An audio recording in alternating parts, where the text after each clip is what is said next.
नमस्कार साथियों और प्यारे बच्चों, स्वागत है एक बार फिर आपका हमारे इस YouTube चैनल में।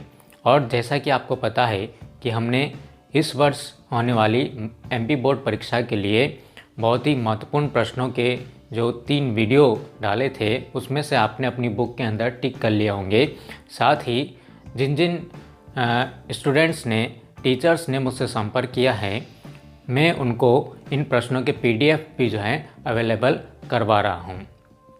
साथ ही बहुत सारे स्टूडेंट्स की डिमांड थी कि ये जो इम्पोर्टेंट क्वेश्चन आपने टिक करवाए हैं इनके सॉल्यूशंस के वीडियो भी हमें बना करके दीजिए। तो उसी क्रम में हम आज से शुरुआत कर रहे हैं। इन महत्वपूर्ण प्रश्नों के सॉल्यूशंस के बारे में हम चर्चा करेंगे। साथ ही देखेंगे कि इनके आने की संभावना और कितनी बढ़ जाती है, और उसके साथ ही हम उस प्रश्न के कितने अंक में पूछे जाने की संभावना रहेगी, इस पर भी हम बात करेंगे। लेकिन यदि उससे पहले आपने इस चैनल को सब्सक्राइब नहीं किया है तो सब्सक्राइब बटन पर क्लिक कर चैनल को ज़रूर सब्सक्राइब कर दीजिए और घंटी का बटन दबाना मत भूलिए, ताकि आपको आने वाले वीडियो की अपडेट जो है तुरंत मिल सके। तो हम शुरू करते हैं आज का वीडियो, जिसमें हमने जो है वास्तविक संख्याएँ, पहला अध्याय है वास्तविक संख्याएँ, और उसके जो इम्पोर्टेंट प्रश्न जो हमने टिक किए थे यहाँ पर मैंने उसी क्रम में लिखे हैं जिस क्रम में मैंने बताए थे। लेकिन अगले वीडियो से हम ये प्रयास करेंगे कि आपको एक्सरसाइज वाइज जो है प्रश्न यहाँ पर मैं लिख दूँगा और उसके बारे में फिर हम बात करेंगे। यहाँ इस चैप्टर की हम बात करें तो इस चैप्टर में सबसे पहले जो यूक्लिड विभाजन प्रमेयिका थी, यूक्लिड विभाजन प्रमेयिका, उसको जो है कोर्स से हटा दिया गया है और इसके प्रश्न जो हैं वो एक्सरसाइज 1.1 के अंदर हैं। अर्थात हम इसकी बात अब नहीं करेंगे क्योंकि ये इस साल कोर्स में नहीं पूछा जाएगा। दूसरी चीज़ है, इसमें जब हम आगे बढ़ते हैं तो वो है अंकगणित का आधारभूत प्रमेय, अंकगणित का आधारभूत प्रमेय। और अंकगणित का आधारभूत प्रमेय जो है वो क्या है? वो है हमारी अभाज्य गुणनखंड विधि, अभाज्य गुणनखंड विधि। और इस विधि से हमको इसके अंदर ज्ञात करने रहेंगे संख्याओं के LCM और HCF। और यदि दो संख्याओं का LCM दिया हो तो HCF निकालो, HCF दिया हो तो LCM निकालो, ये चीज़ें। तीसरा जो है हमारे पास में परिमेय और अपरिमेय संख्याएं, परिमेय और अपरिमेय संख्या। परिमेय संख्याओं के अंदर हम पढ़ेंगे इसका दशमलव प्रसार, और अपरिमेय संख्याओं के लिए हमको सिद्ध करना पड़ेगा कि सिद्ध कीजिए कि √2, √3, √5 जो है अपरिमेय संख्याएं, या और कोई प्रश्न आपको मिल जाए तो उसमें अपने को सिद्ध करना पड़ेगा। तो ये सारी चीज़ें हैं। इसमें से हम बात करें तो इसमें से एक प्रश्न जो आएगा वो 2 नंबर का आएगा, और एक प्रश्न जो पूछा जाएगा आपसे 4 नंबर का पूछा जाएगा। इस प्रकार 6 नंबर तो आपको प्रश्नों से मिलने वाले हैं और 1 नंबर का एक ऑब्जेक्टिव जो इसमें से पूछा जाएगा। कुल मिलाकर के इस चैप्टर पर बनते हैं 7 अंक। तो हम यहाँ पर जो है इसका जो पहला जो इम्पोर्टेंट प्रश्न है उसके बारे में बात कर लेते हैं कि ये जो लिखा हुआ है कि अभाज्य गुणनखंड विधि से HCF और LCM ज्ञात कीजिए। तो साथ में हम जो भी उसका बेसिक होगा उसके बारे में भी हम चर्चा करते रहेंगे प्रश्न के साथ में ही। यहाँ सबसे पहले अभाज्य गुणनखंड विधि से 6 और 20 का HCF और LCM ज्ञात करना है। ये प्रश्न जो है 2 नंबर के अंदर आ सकता है। इसमें से कोई एक चीज़ भी पूछ सकते हैं, या तो HCF ज्ञात कीजिए या LCM ज्ञात कीजिए। तो सबसे पहला जो भाग है अपना, उसके बारे में हम बात करें तो अभाज्य गुणनखंड विधि हमारी क्या कहती है? 6 और 20 दो संख्याएं दे रखी है अपने को, तो इनके अभाज्य गुणनखंड आप जो है निकालते अपने को आना चाहिए। सबसे पहली संख्या कौन सी? 6 को हम इधर लिखेंगे, और यहाँ पर देखते हैं हम इसमें 2 से भाग चला जाता है तो हमारी 3 बार भाग जाएगा, अपने को 3 मिला। 3 से इसमें भाग चला जाएगा तो यहाँ पर कितना मिलेगा? 1 मिलेगा। और दूसरा 20 के अभाज्य गुणनखंड भी हम साइड में निकाल लें तो यहाँ पर 0 है, इसलिए 2 से भाग तो इसमें जाएगा ही, तो 10 बार गया 2 का भाग। फिर हम देखते हैं 2 से फिर एक बार और भाग चला जाएगा, 2 पंजे 10, और अब 5 बचा था, अर्थात यहाँ पर अपने को मिल जाएगा। तो हम क्या लिखेंगे कि 6 के अभाज्य गुणनखंड जो अपने को प्राप्त हुए हैं वो 2 और 3 प्राप्त हुए हैं, और 20 के जो अभाज्य गुणनखंड है वो कितने प्राप्त हुए हैं? 2 गुना 2 गुना 5, या आप इसको 2 की घात 2 गुना 5 भी जो है लिख सकते हैं।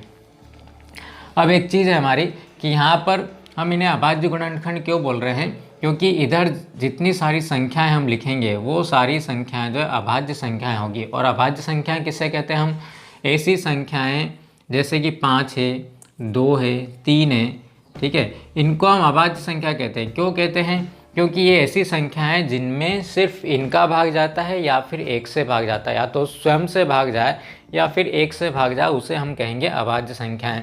और भाज्य संख्याएं मतलब जो अन्य संख्या के पहाड़े में भी आती है, खुद के पहाड़े में भी आती है, तो ऐसी संख्याओं को हम क्या बोलते हैं, भाज्य संख्या। ये सिर्फ जो है खुद से विभाजित होगी और किसी से विभाजित नहीं होगी, तो इसे हम अभाज्य संख्या कहेंगे। और इसीलिए हम इस विधि को अभाज्य गुणनखंड विधि कहते हैं। तो अब इनसे HCF और LCM कैसे निकालें। HCF निकालना है अपने को इन दोनों का, और LCM निकालना है अपने को इन दोनों संख्याओं का। तो HCF को हम बोलते हैं हाईएस्ट कॉमन फैक्टर। HCF की परिभाषा भी है कि संख्याओं के जो अभाज्य गुणनखंड हैं उसमें सबसे उभयनिष्ठ गुणनखंड जो होगा वही HCF होगा।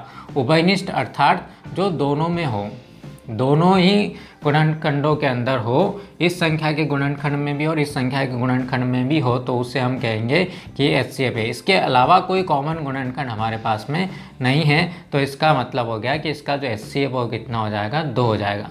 LCM कैसे निकालेंगे हम, तो LCM निकालने का सीधा सा तरीका अपना ये है कि जो कॉमन मिल रहा है उसको तो आप लिख दीजिए एक बार, ठीक है। उसके बाद में जितने गुणनखंड बच रहे हैं, प्रत्येक गुणनखंड को अपने को देखना है, तो जो बच रहा है उसको भी लिख लीजिए। यहाँ पे 2 बचा है, एक 3 बचा है और एक 5 बचा है, इनका गुणा कर दीजिए, 4 या 12 पंजे 60। तो इसका जो LCM है अपने को कितना मिल जाएगा, यहाँ पर 60 के बराबर जो है मिल जाएगा। और प्रश्न देखते हैं हम, 6, 72 और 120, 6, 72 और 120। तो 6 के जो अभाज्य गुणनखंड तो हमने ऊपर लिख रखे हैं, इसी से लिख देते हैं, 2 गुना 3। अब 72 के कितने होंगे, 2 से भाग लगाएं हम इसको, 2 से भाग चला जाएगा, 2 तिया 6 और 2 छंगे 12, फिर 2 से भाग गया तो यहाँ पर कितना मिल गया अपने को 18, 2 से भाग गया तो 9 मिला, और अब 3 से भाग जाएगा कि 9 में 2 से भाग जाना नहीं है, और 3 एकम 3, अर्थात हम यहाँ पर 72 को लिख सकते हैं 2 गुना 2 गुना 2 गुना 3 गुना 3। और 120 के भी हम अभाज्य गुणनखंड निकाल लेते हैं। तो यहाँ पे 2 से भाग गया तो अपने को यहाँ पर 60 मिलेगा, फिर 2 से भाग गया तो 30 मिलेगा, 2 से भाग गया तो 15 मिलेगा, फिर 15 में 2 से भाग नहीं जाएगा, 3 से भाग चला जाएगा तो 5 मिला, और 5 एकम 5। तो इसके जो गुणनखंड होंगे वो अपने 2 गुना 2 गुना 2 गुना 3 गुना 5, ये इसके जो है क्या हो गए, अभाज्य गुणनखंड अपने को मिल गए तीनों के। अब अपने को क्या निकालना है, HCF निकालना है। तो HCF हाईएस्ट कॉमन फैक्टर, हम क्या बोल रहे हैं, जो ऐसी मिठाई जो सभी दुकानों पर मिलती है वही अपने को खानी है। तो सभी दुकानों पर मिलते तो पहले चेक करना पड़ेगा कि ये यहाँ पर है, ये यहाँ पर भी है और ये यहाँ पर भी है, ठीक है। तो इसको हम ले सकते हैं, तो हमने एक पहला गुणनखंड इसका लिख दिया 2। फिर दूसरा चेक करते हैं कि यहाँ पर भी है, ये यहाँ पर भी है और ये यहाँ पर भी है, तीनों जगह हैं, तो इसलिए हम यहाँ पर लिख देंगे गुना 3। इसके अलावा कोई कॉमन नहीं है, एक के अलावा, तो एक तो सभी के अंदर कॉमन अपने को मिलेगा। तो ये हो गया इसका HCF। और LCM निकालने के लिए अपने को क्या करना है कि जो कॉमन अपने को मिली थी चीज़ वो तो लिखनी ही है अपने को, ठीक है। ये कॉमन चीज़ तो अपने को यहाँ पर लिखनी ही है। इसके अलावा जो बच रहा है कि हम अगली दुकान पे गए और ये मिठाई तो अपनी थी लेकिन इसकी डिज़ाइन जो है वो अलग तरीके से कर दी गई है, ठीक है। तो यहाँ पर अपने को ये 2 लिखना है। फिर अगली दुकान पर एक मिठाई थी लेकिन उसको फिर बनाने का तरीका फिर अलग हो गया, तो ये 2 भी अपने को जो क्या करना है, लिखना है। तो ये सारी जो है लेते जाएं अपन, और इसके बाद में जो बचा है, एक तो 3 बचा है, एक 5 बचा है, ये दोनों नए हैं, तो इनको भी हम जो है यहाँ पर लिख देते हैं। तो इस प्रकार हम देखते हैं, इनका गुणा करवा दीजिए, 2 तिया 6 दूनी 12 दूनी 24, 5 120 और 360। इन संख्याओं का जो LCM है वो कितना हो जाएगा, 360 हो जाएगा। दूसरा LCM निकालने का जो तरीका है जिसमें मिस्टेक नहीं होगी, हम इस तरीके से तीनों संख्याओं का LCM निकाल सकते हैं। सबसे छोटी अभाज्य संख्या से आप इस तीनों संख्याओं को भाग लगाते जाइए और उसको जो हम करते चले जाते हैं। अगला जो यहाँ पर है वो है 12, 15 और 21। इनके एलसीएम और एचसीएफ दोनों ही ज्ञात करने हैं। तो 12 के जो गुणनखंड होंगे वो यहाँ पर हम लिखेंगे, 15 के होंगे, 21 के होंगे, उसको हम लिख देते हैं। तो 12 के गुणनखंड हम निकालना चाहें तो 2 गुना 2 गुना 3, ये 12 हो जाएगा। यहाँ पर 3 गुना 5 हो जाएगा और यहाँ पर 3 गुना 7 हो जाएगा। अब एचसीएफ निकालने के लिए क्या करना है अपने को, ऐसा गुणनखंड जो सभी में उभयनिष्ठ हो उसे हमको लेना है। तो ये एचसीएफ हो गया। और एलसीएम निकालने के लिए क्या करना है कि जो कॉमन हमारा है उसको तो हम लिख ही रहे हैं, इसके अलावा जो बचे हुए हैं, यहाँ से कौन बचा हुआ है, ये 2 है, यहाँ पर है क्या, कहीं पर नहीं है, तो उसको भी हम लिख देंगे। ये 2 भी नहीं है कहीं पर भी, ठीक है, तो ये भी नया और ये भी नया, तो 5 गुना 7। अब इनका आप गुणा करवा दीजिए, 3 दूनी 6, दूनी 12, 5 60 और 6 7 45, 420 जो है इनका एलसीएम अपने को मिल जाएगा। अब हम आते हैं इसके अगले भाग की ओर, जिसमें हमें 135 और 225 का एचसीएफ और एलसीएम निकालना है। और ये प्रश्न हमारी प्रश्नावली 1.1 का प्रश्न है, जिसको हमें यूक्लिड से हल करने के लिए कहा गया है। लेकिन अभी यहाँ पर क्योंकि यूक्लिड इसमें से हटा दिया गया है, इसलिए हम इसे अभाज्य गुणनखंड विधि से हल करके एचसीएफ और एलसीएम ज्ञात करेंगे। तो सबसे पहले हम 135 के अभाज्य गुणनखंड कितने होते हैं देख लेते हैं। क्योंकि यहाँ पर 3 और 1 4 और 5 9, क्योंकि अंकों का योग जो है वो 9 है, इसलिए इसमें 3 से भाग चला जाएगा। 3 चौके 12 और 1 बचा, 3 5 15। अब 45 में आपको भाग लगाना है, 4 और 5 9, फिर से 3 से भाग चला जाएगा, तो अपने को यहाँ पर मिलेगा 15। और 15 3 के पाड़े में आता है, 3 5 15 और 5 एकम 5 हमें यहाँ पर मिल जाएगा। इसी तरीके से हम 225 के अभाज्य गुणनखंड अगर निकालना चाहें तो इस तरफ हमारी अभाज्य संख्याएं जो हैं उससे हम भाग लगाना शुरू करेंगे। तो सबसे पहले किससे भाग जाएगा, इससे पूरा भाग चला जाएगा। 5 और 4 9 हो रहे हैं, अर्थात 3 से इसका भाग जो है पूरा चला जाएगा। 3 7 21, 3 5 15। फिर 7 और 5 12 होता है, 12 3 के पाड़े में आता है।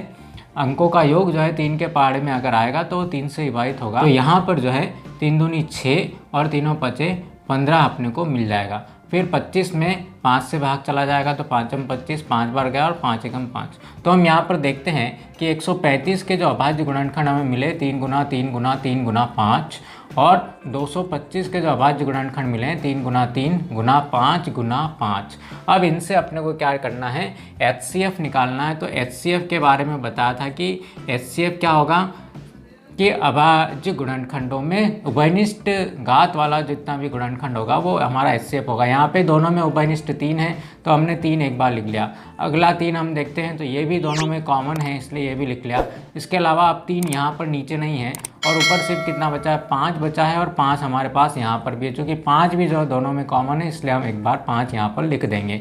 तो इसका जो एचसीएफ मिलेगा अपने को 3 3 9 5 45, इसका एचसीएफ अपने को प्राप्त हो गया। एलसीएम की हम बात करें तो एलसीएम में क्या करना है कि जो कॉमन है उनको तो आपको लिखना ही है। 3 3 और 5 सबसे पहले तो इनको आप लिख दीजिए, तो कभी मिस्टेक नहीं होगी।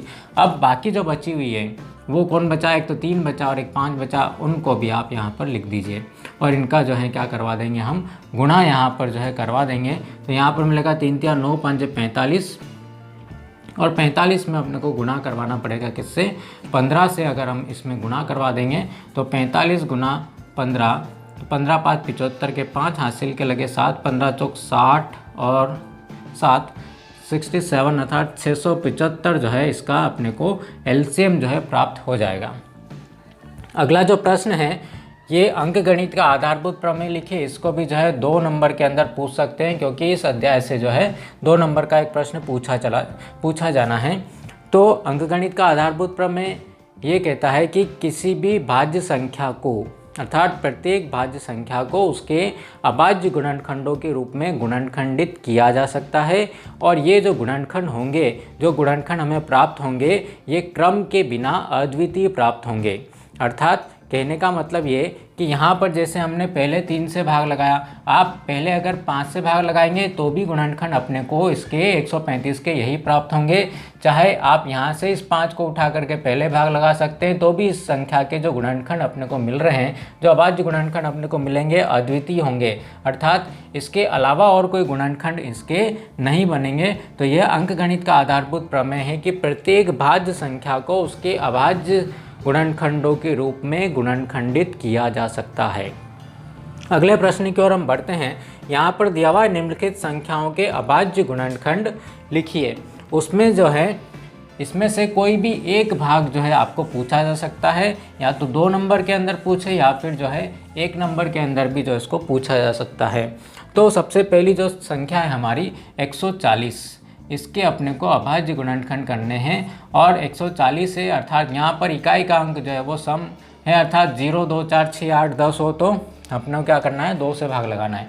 तो सबसे पहले 2 से भाग गया तो यहाँ पे 70 हो गया, फिर से 70 मिला तो इसमें भी 2 से भाग चला गया तो 35 आ गया। अब 5 और 3 8, तो 8 3 के पाड़े में नहीं आता है, इसलिए 3 से भाग नहीं जाएगा, हम सीधे सीधे 5 से भाग लगा ले। 5 7 35 और 7 एकम 7।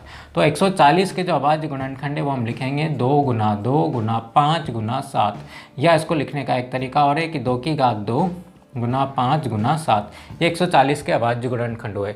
अगला जो है वो हमारा है 3825, इसके अभाज्य गुणनखंड आपको लिखने हैं।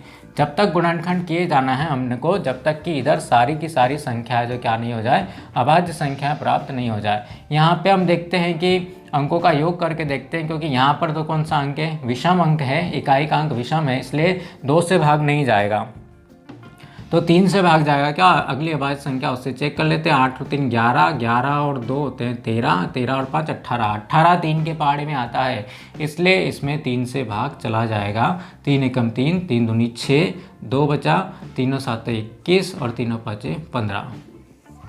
फिर देखते हैं हम इसके अंकों का योग, हमारी नई संख्या बन गई। 3 और 7 10 और 5 15 हो रहा है, फिर से 3 से भाग चला जाएगा। 3 चौके 12 और यहाँ पर 7 बचेगा, 3 दूनी 6, 1 बचा और यहाँ पर हो जाएगा 15, तो 3 और 5 15 हो जाएगा। 4 और 2 6 और 5 11। अब ये 11 जो है 3 के पहाड़े में नहीं आता है, तो हम अपने को अगली अभाज्य संख्या की ओर बढ़ना है। अगली अभाज्य संख्या कौन सी होगी, 3 के बाद 5 अभाज्य संख्या है, तो इकाई के अंक पर अगर जो है 5 है या 0 है तो उस संख्या में 5 से भाग जाएगा। ये 5 से विभाज्यता का नियम है कि इकाई के अंक को देख लीजिए आप कि 5 अगर लिखा हुआ है तो 5 से पक्का भाग जाएगा, या फिर इसकी जगह 0 अगर लिखा हुआ है तो उसमें 5 से पूरा भाग चला जाएगा। तो हम 5 से भाग लगाते हैं। 5 8 40, ऊपर से 2 बचेगा और 5 आया तो 5 25, फिर से 5 आ रहा है यहाँ पर, तो फिर से हम 5 से भाग लगा दें। 5 एकम 5, 5 7 35 और 17 चूँकि अभाज्य संख्या है इसलिए इसमें 17 से ही भाग जाएगा। तो 3825 के जो अभाज्य गुणनखंड अपने को प्राप्त हुए हैं उन्हें हम लिख लेते हैं 3 गुना 3 गुना 5 गुना 5 गुना 17, अर्थात इसको हम लिख सकते हैं 3 की घात 2 5 की घात 2 गुना 17। इसी का जो अगला भाग है वो है 7429। 7429 के अभाज्य गुणनखंड हमको करने हैं। तो 7429 में हम देखते हैं, चूँकि यहाँ पर इकाई का अंक कौन सा है, विषम है, इसलिए 2 से तो भाग जाएगा नहीं। 3 से भाग जाने के लिए नियम चेक कर लेते हैं। 7 और 4 11, 11 और 2 13, 13 और 9 22 हो रहा है। 22 3 के पहाड़े में नहीं आता, इसलिए 3 से भाग नहीं जाएगा, और 5 से भाग तो जाएगा ही नहीं, क्योंकि 5 के लिए या तो यहाँ पर 0 होना चाहिए या फिर 5 होना चाहिए। अब 7 से भाग जाएगा क्या इसके अंदर, तो इसके अंदर जो है 7 से भी भाग नहीं जाएगा। इसके बाद अगली जो अभाज्य संख्या है 11 से नहीं जाएगा। 13 से भी भाग हम यहाँ पर लगा करके देख लेते हैं। 7429 में क्या 13 से भाग जाएगा क्या, तो यहाँ पर जो होता है 13 चौक 52, 13 पंजे 65 और 13 छंग 78, तो ज़्यादा होता है। 13 पंजे 65 कर हम यहाँ पर कर लेते हैं।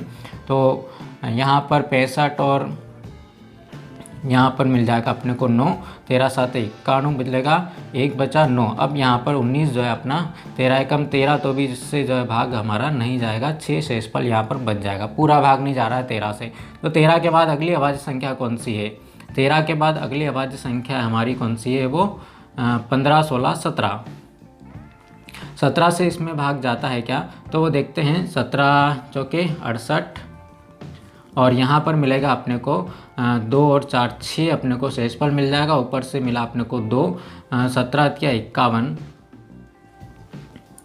51 में से आप इसको घटाएंगे तो 9 और 2 11 मिलेंगे और 17 7 119। हाँ बिल्कुल 17 से भाग चला जाएगा तो हमारी यहाँ पर लिखेंगे हम 17 और यहाँ पर अपने को मिलेगा कितना 437।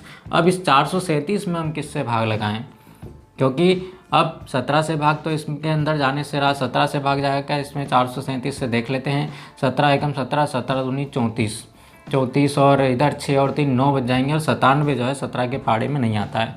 तो 17 के बाद अगली अभाज्य संख्या हमारी कौन सी देखते हैं हम, 19 से हम भाग लगा देखते हैं 437 को। तो 19 दूना 38 होता है, यहाँ से 38 और 8 5 नीचे बचा 57 हो गया, तो 19 दिया 57 होता है।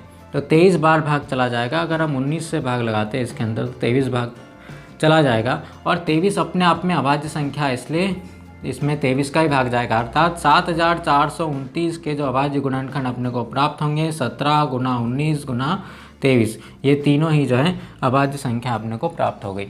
अब हम बढ़ते हैं इसके आगे वाले भाग की तरफ, जिसमें अपने को जो है दिया गया है कि जो परिमेय संख्याएं दे रखी हैं इनका दशमलव प्रसार शांत है या अशांत है, अशांत आवर्ती रूप का है, इसको बिना भाग दिए अपने को ज्ञात करना है। भाग दे करके तो हम अभी तक ज्ञात करते आए हैं 9th में, लेकिन अपने को इसमें पता करना है कि क्या जो परिमेय संख्या है 3/8 इसका दशमलव प्रसार जो है कैसा होगा। दूसरा जो हमें दिया हुआ है वो दिया है, इसको हम लिख लेते हैं 35/50 का दशमलव प्रसार कैसा होगा। तीसरा जो दिया है 23/2 गुना 5/2 और चौथा जो दिया है वो है 17/8 और पाँचवा वाला जो भाग है वो है 13/125। तो इसके लिए एक महत्वपूर्ण प्रमेय ये है कि यदि कोई अभाज्य परिमेय संख्या जो हमारी वो p/q रूप की है और उसमें यदि हर के गुणनखंड, अर्थात ये जो हर है हमारा, हर कौन है, परिमेय संख्या को हम आपको पता है कि किससे निरूपित करते हैं, p/q से निरूपित करते हैं, जिसमें हर अंश और हर जो है दोनों ही क्या होते हैं, पूर्णांक होते हैं। तो ऐसी संख्याओं को हम परिमेय संख्या कहते हैं। अब यहाँ पर हमारे इसमें एक प्रमेय लिखी हुई है कि यदि किसी परिमेय संख्या में जो हर होता है, हर के गुणनखंड, सीधे से याद रखिए आप, हर के गुणनखंड करेंगे हम। कौन से गुणनखंड करेंगे, अभाज्य गुणनखंड। उस हर के गुणनखंड में यदि 2 की घात और सिर्फ 5 की घात के गुणनखंड हुए तो हम लिखेंगे कि उसका जो दशमलव प्रसार है वो कैसा होगा, शांत होगा। ठीक है, तो यहाँ पर जो भी अपने को संख्या दे रखी है उसमें अपने को क्या करना है, उसमें अपने को हर के गुणनखंड चेक करना है कि हर के गुणनखंड जो अपने को मिलेंगे वो किस प्रकार के प्राप्त होंगे। यहाँ पर जो है इस हर के गुणनखंड अगर हम करते हैं तो 2 गुना 2 गुना 2 अर्थात 3/2 की घात कितनी हो गई, 3 हो गई। तो यहाँ पर हम देखते हैं कि इसमें जो हर है अर्थात q जो है वो 2 की घात n और 5 की घात m के रूप का है। तो यहाँ पर हम क्या लिखेंगे कि चूँकि जो है हर के गुणनखंड अपने को लिखना पड़ेगा थोड़ा सा, हर के गुणनखंड जो हैं वो किस रूप के हैं, 2 की घात n और 5 की घात m के रूप में हैं, रूप के हैं। अतः इसका जो दशमलव प्रसार होगा वो कैसा होगा, दशमलव प्रसार शांत होगा। अगर ऐसा नहीं हुआ तो फिर इसका दशमलव प्रसार कैसा होगा, अशांत आवर्ती रूप का होगा। यहाँ पर हम आगे बढ़ते हैं। यहाँ पर दिया हुआ अपने को 35 और 50 के जो अभाज्य गुणनखंड हम निकालेंगे तो 50 के गुणनखंड चूँकि यहाँ पर 2 से भाग चला जाएगा तो 25, 5 और फिर 5। तो यहाँ पर हम लिख सकते हैं 2 गुना 5 गुना 5 और एक 5 से हम चाहे तो इसको कैंसिल भी कर सकते हैं, कोई फ़र्क नहीं पड़ेगा। तो अपने पास में जो परिमेय संख्या मिलेगी वो 2 गुना 5 के रूप की प्राप्त होगी। तो यहाँ पर 2 की घात 1 है, 5 की घात 1 है, तो यहाँ पर भी जो इसका जो दशमलव प्रसार अपने को मिलेगा तो वो कैसा मिलेगा, इसका दशमलव प्रसार जो अपने को प्राप्त होगा वो शांत प्राप्त होगा। यहाँ पर तो आप देख के बता सकते हैं कि यहाँ पर जो हर के गुणनखंड कैसे हैं, 2 की घात 3 और 5 की घात 2 के रूप के हैं, तो हम लिख देंगे कि चूँकि हर के गुणनखंड 2 की घात n और 5 की घात m के रूप के हैं, इसलिए इसका भी दशमलव प्रसार जो है वो कैसा होगा, शांत होगा। अगले भाग की ओर बढ़ते हैं हम। तो 17/8 के गुणनखंड 2 गुना 2 गुना 2 अर्थात 17/2 की घात 3। तो इसका दशमलव प्रसार भी अपने को कैसा मिल जाएगा कि परिमेय संख्या का दशमलव प्रसार भी अपने को शांत प्राप्त होगा। आगे की ओर बढ़ते हैं हम। अगला भाग 13/125 दिया हुआ है। तो 125 के जो अभाज्य गुणनखंड होते हैं 5 गुना 5 गुना 5, तो अपन लिख सकते हैं यहाँ पर इसको 5 की घात 3। यहाँ पर भी हम देखते हैं कि हर में जो है गुणनखंड वो 2 की घात n और 5। अब आप कहेंगे कि यहाँ पर जैसे 2 नहीं है, यहाँ पर 5 अपने को नज़र नहीं आ रहा है, तो हम इसको लिख सकते हैं 5 की घात 0। यहाँ पर 2 नहीं है तो 2 की घात 0, इसलिए इसके हर के जो गुणनखंड है वो 5 और 2 की घात के हैं, इसलिए इसका जो दशमलव प्रसार है वो हमेशा कैसा होगा, शांत होगा। और शांत क्यों होगा ये भी इसमें समझ लीजिए, बेसिक चीज़ है कि जब 2 और 5 के गुणनखंड हुए तो अपने को जो हर में जो है संख्या जो प्राप्त होगी वो 10 के किसी न किसी गुणांक के रूप में प्राप्त होगी। 10 का कोई गुणक होगा यहाँ पर, और 10 का गुणक होगा तो आप 10 से किसी भी संख्या को जब भाग लगाएंगे ना तो उसका दशमलव प्रसार हमेशा जो है ख़त्म हो जाएगा। हम 10 से भाग लगाते हैं, 100 से लगाते हैं, 1000 से लगाते हैं, तो हम देखते हैं कितने अंक कितने ज़ीरो है उस संख्या के अंदर। 10 में कितना ज़ीरो, 1 ज़ीरो, 100 में कितने ज़ीरो, 2 ज़ीरो, तो हम 2 अंक छोड़ करके इसमें दशमलव लगा लेते हैं। अब यहाँ पे एक नीचे अगर यहाँ तक तो ठीक है कि इस प्रत्येक भाग को 2 नंबर के अंदर पूछा जा सकता है, लेकिन अगर इसको 4 नंबर के अंदर अगर पूछा गया तो आपको ये दिया जाएगा कि यदि दशमलव प्रसार शांत है तो उस दशमलव प्रसार को आपको ज्ञात करना है। तो अब इसका दशमलव प्रसार जो है हम कैसे ज्ञात करेंगे, तो यहाँ पर जो है चूँकि इसका दशमलव प्रसार तो हमने लिख दिया कि इसका दशमलव प्रसार किस रूप का है, शांत है। अब इसका दशमलव प्रसार लिखने के लिए हमें क्या करना पड़ेगा कि 3 यहाँ पर देखिए 2 की घात कितनी है, 3 है, तो अपने को इसको 10 के किसी न किसी गुणांक में बदलना पड़ेगा। यहाँ पर बटे में जो है 10 मिल रहा है अपने को, तो यहाँ पर 2 की घात 3 है, 5 नहीं है, तो 5 की घात 3 से आप गुणा करवा दीजिए। किसके अंदर, हर के अंदर गुणा करवाए, तो बैलेंस करने के लिए अंश में भी आपको गुणा करवाना पड़ेगा। तो जब हम यहाँ पर गुणा करवा रहे हैं तो ऊपर तो आपने को मिल जाएगा अंश में 3 गुना 5 की घात 3 अर्थात 125, और बटे में चूँकि यहाँ पर दोनों की घात एक ही है इसलिए एक ही कोष्टक लिख करके बाहर दोनों की घात हम कितनी लगा देंगे, 3 लगा देंगे। तो यहाँ पर तो अपने को मिल जाएगा, ऊपर जो कितना प्राप्त हो जाएगा इसमें गुणा कर दें, 25 या 75, तो 375 अपने को प्राप्त हो जाएगा। और बटे में यहाँ गुणा के अंदर देखिए 10 की घात कितनी हो गई है, 3 हो गई है, और 10 की घात 3 अर्थात क्या लिखेंगे हम, 1 के आगे 1 2 और 3 ज़ीरो अपने को प्राप्त हो जाएंगे। अब मैंने बताया था कि अब भाग देने की ज़रूरत नहीं है, जीरो गिन लीजिए आप कितने ज़ीरो हैं, 1 2 और 3 ज़ीरो हैं, इसलिए हम क्या करेंगे इसमें दशमलव कितने अंकों के बाद लगाएंगे, 1 2 और 3 अंक के बाद हम दशमलव लगाएंगे। जब 3 अंक के बाद दशमलव लगाएंगे तो इसका दशमलव निरूपण हमें प्राप्त होगा 0.37 और 5। ठीक है, यहाँ पर तो अपने को साफ साफ दिख रहा है कि 7/2 गुना 5 अर्थात 10 हो रहा है। तो इसका दशमलव निरूपण कितने अंक के बाद दशमलव लगेगा, तो 1 अंक के बाद, और 1 अंक कौन सा है, 7 है, तो 7 के बाद हमने दशमलव लगा दिया, तो इसका दशमलव निरूपण कितना हो गया, 0.7 हो गया। अब यहाँ पर भी अपने को दिख रहा है, लेकिन इसको 10 के गुणांक में बदलने के लिए आपके पास पहले से क्या है, 2 की घात 3 है और 5 की घात 2 लिखा हुआ है। तो 5 की घात भी यहाँ पर कितनी होनी चाहिए, 3 होनी चाहिए, तब जाकर के 10 के पूरे गुणक में बदलेगा वो। तो 5 की घात 3 करने के लिए आपको 5 की घात 1 से गुणा करना पड़ा। क्यों, क्योंकि अगर आधार बराबर है तो घातें जुड़ जाती है। जब आपने यहाँ पर हर में गुणा किया है तो अंश में भी आपको गुणा करवाना पड़ेगा। तो ऊपर तो अपने को मिल जाएगा, 5 का गुणा कर दें, 5 तिया 15 और 5 दूनी 10 और 1 जो है 11 हो जाएगा, 23 पंजे 115 होता है। और नीचे देखिए आप 2 की घात 3 और 5 की घात 3, यहाँ पर अपने को मिल जाएगा 2 की घात 3 गुना 5 की घात 3 अर्थात 115 बटे, इसको हम लिख सकते हैं कितना, 10 की घात 3, और 10 की घात 3 को कितना लिखेंगे, 115 बटे 1 2 और 3, 1 के आगे 3 ज़ीरो लगा दीजिए।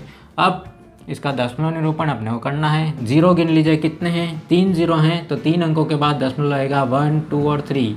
3 अंकों के बाद दशमलव लगाया हमने तो अपने को मिल जाएगा 0.115। इसका दशमलव निरूपण अपने को प्राप्त होगा।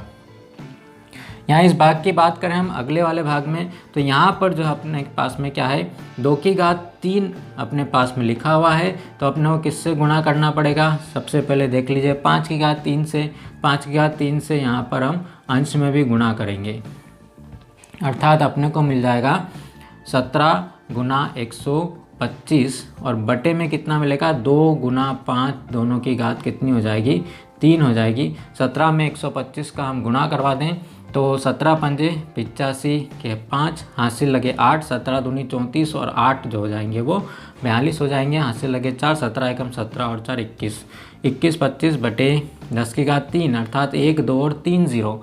अब अपने को 3 अंकों के बाद दशमलव लगाना है, तो 1 2 और 3 अंक के बाद हम दशमलव लगा देंगे तो ये अपने को मिलेगा 2.125। इसका दशमलव निरूपण अपने को जो है मिल जाएगा।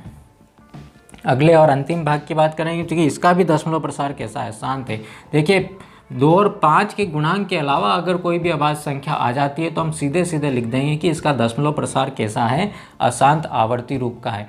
यहाँ पर भी 2 है, 2 अपने को प्राप्त नहीं हुआ है, तो यहाँ पर अपने को क्या करना पड़ेगा, 2 की घात 3 से हम गुणा करवाएंगे। कहाँ गुणा करवाया, हर में, क्योंकि 5 की घात जितनी है उतनी ही 2 की घात भी हमें प्राप्त होनी चाहिए।